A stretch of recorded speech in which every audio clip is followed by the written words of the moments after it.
All right, who is going to tune in for the daily live tarot reading right here in the yoga room in the headquarters of Rebecca Magick Channeling's castle? So today is April 20th, 2018. I'm going to go ahead and do our daily tarot reading for the collective. So this reading applies to me, it applies to you, and it applies to everyone because each of us are a microcosm within the great macrocosm.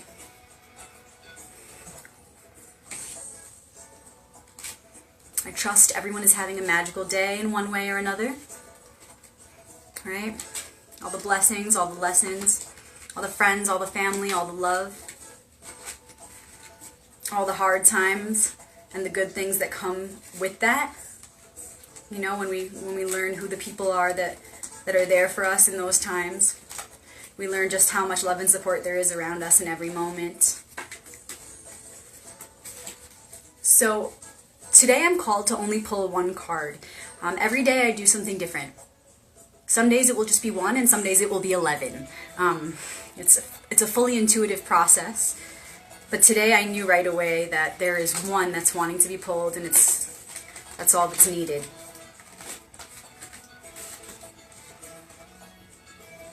You want to give it a little love?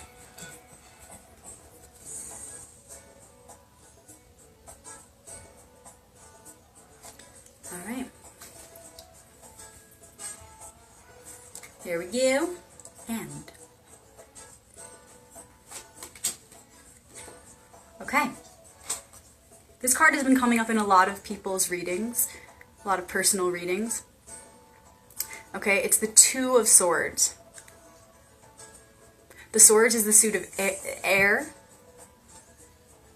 It's the air element, the mind, and communication. Now, what this is saying is that you may be at a point in your life where you're in between two things, two ideas, two philosophies, two situations perhaps you're trying to work out in your mind. Maybe two different situations you're trying to communicate. But what this card is saying is that there's some indecision going on. Some indecision in your mind, and everything starts in the mind. So in some way, in some way this should be relevant. Okay, because even if you're trying to decide between two jobs, or you're trying to decide between two relationships or two living situations, everything starts in the mind. So what is the root of that indecision? What this card is really saying is that first of all, there needs to be an acknowledgement. There needs to be the acknowledgement that you are in this position right now. That there are two different things calling you. You're being pulled between these two things. But what it's also saying is that it's okay to be undecided right now. It's okay to sit with this indecision. It's okay to maintain the balance of the two until you find that clarity. Until you choose one sword to cut through and move forward toward whatever you're meant to be truly moving toward. So if you feel a lack of clarity right now, if you feel like there's some indecision in your life, most likely there's a lot going on inside your head about this. It's okay. Know that it's okay. First acknowledge that it's happening, and then let yourself know it's okay. Sit with it for a bit. There's more to be revealed soon that will help you find that clarity, that will help point you in the right direction. Just trust and let go. Another reflection of this could be tomorrow is the half moon, right? So we're in the middle of this moon cycle. And so usually I find that a lot of people are coming to me for readings during this time, and they seem very frustrated. They seem very frustrated with this point in the cycle. It's always been this way too. It's very funny. I often get people at the half moon point that are like, oh God, I just want clarity. I just want to make a decision. I don't know which way to go. And it's okay. Look at the moon as one out of the infinite reflections telling you it's not over yet. We're not quite there yet. When the moon is full, with the light of that full moon, more will be revealed. More pieces to the puzzle, more clarity, more completeness. Then you will have everything you need to move forward. So if you're feeling like you're undecided right now, it's okay. Look to all the signs around you that are telling you maybe it's just not time to make a decision yet, and just be okay with where you're at right now. The moon is one of them. But there are many cycles within nature that we can reflect upon at any time to get that confirmation that we need, to see where we're at in alignment with that process. Nature's rhythms, nature's cycles are some of the most consistent reflections and signs that we have to point the way, to guide the way. And so if you're feeling a little frustrated and you're like, well, how do I let go? I'm feeling really frustrated. I'm feeling really impatient. What are some things I can do? Can you help me with some tools? Sure, something I do is, first of all, I look to nature for those cycles, for that confirmation. And then through that compassion, that understanding for where I'm at, for myself, I let go, I begin to relax. And then maybe I do some self-care things, like take a bath or use some essential oils, do some more reading, go within, focus on the things that are simple, like just the foundations of your spirituality, just get back in touch with the simple truths of life, like pick up a version of the Tao, or read about somebody else's awakening, or just get out of your head a little bit, maybe sit with somebody else, be present to hear somebody else's frustrations, and through letting go of yourself and being fully present for them, you may find the answer for yourself. Oftentimes we do. When we let go of our own stuff and we're fully present for another, the answer we end up giving them, or the help we end up giving them, is really also just for ourselves. That happens to me every time. Another thing you can do is just count your blessings.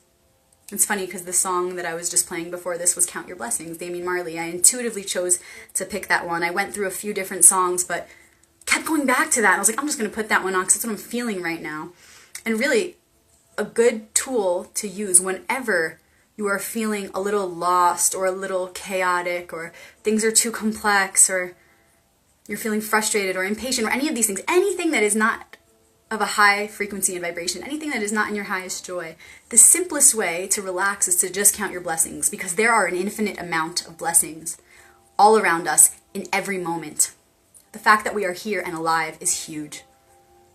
When you wake up every morning, if the first thing you're saying in your head is not, thank you for awakening my spirit in this body today, and then right there it's kind of like, are you really aware of the blessings that are around you?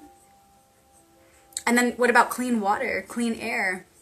What about having a bathroom, a comfortable bathroom to use, hot water? I've got lots of friends in other countries that don't have hot water at all, and they come to America to visit and they're like, oh God, a hot shower, And think about your best friend, your parents, a cousin that you're really close with. Maybe if you love your job, you're grateful for your work. Maybe your kids, chocolate. There are things to be grateful for in every moment. So that's my advice. If you're feeling frustrated right now with the indecision, count your blessings. Count them over and over. Sit there and feel the good feelings that come with that, and just bask in that for as long as it takes. It works every time.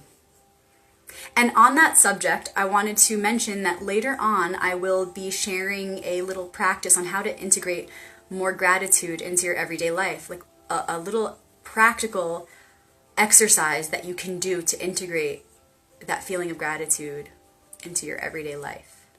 And I do have quite a few of these to share, so maybe I'll do one a day.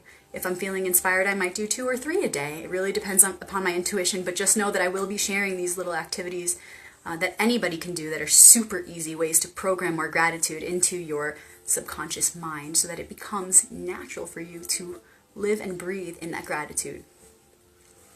All right, you guys, I hope that you enjoyed this one card reading today. I do feel there was a lot to say about just this one card. And that's how my readings are. The price is different per reading depending on how many cards. But know that even if we just do 1 card, even if we just do 3, or if we do 11, there's going to be an equal amount of significance no matter what. It's going to be profound and super magical. Because you're magical and you're going to bring that to the table. And it's going to reflect in the cards that we pull. Thanks for tuning in to this daily tarot reading. I'll see you here again tomorrow, I hope. I had a lot of fun, so thank you for allowing me the opportunity to share. In a few minutes here, I'll be sure to record the daily oracle card reading as well. And I haven't picked a deck yet, so I'm going to go ahead and take care of a few things and then decide which one I will choose. Shabbat Shalom.